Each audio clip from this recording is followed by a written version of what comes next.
नमस्कार आपण मानक मो चैनल को स्वागत करुच्ची ओडिशा सरकारी डीएनए।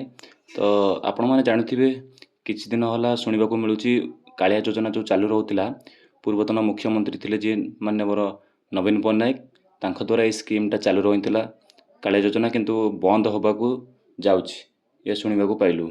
तो किछि यूट्यूबर वाला भी कहते मुझे देखा पाइली कि कालिया योजना बंद हो किंतु यह विषय में अनुधान कली। अनुधान कलापर जहाँ जानवा पाइली माननीय मुख्यमंत्री श्री मोहन माझी कालिया योजना विषय किछि कहीना।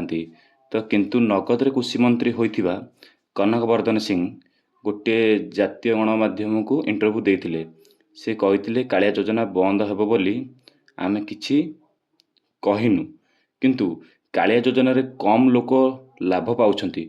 तो यही कालिया योजना जो स्टार्टिंग होता सी इलेक्शन पाई मुख्यमंत्री करथिले तो भोट नवा पाई तो सेतिपाई एतरे अधे लोक पाउछंती अधे लोक लाभ पाउनाहांती। किंतु आमे प्रधानमंत्री माननीय प्रधानमंत्री जो स्कीमटा अच्छी पीएम किसान तो से पीएम किसान द्वारा आमे अधिक रु अधिक लोक मानक साहाय्य करने को चाहूँ।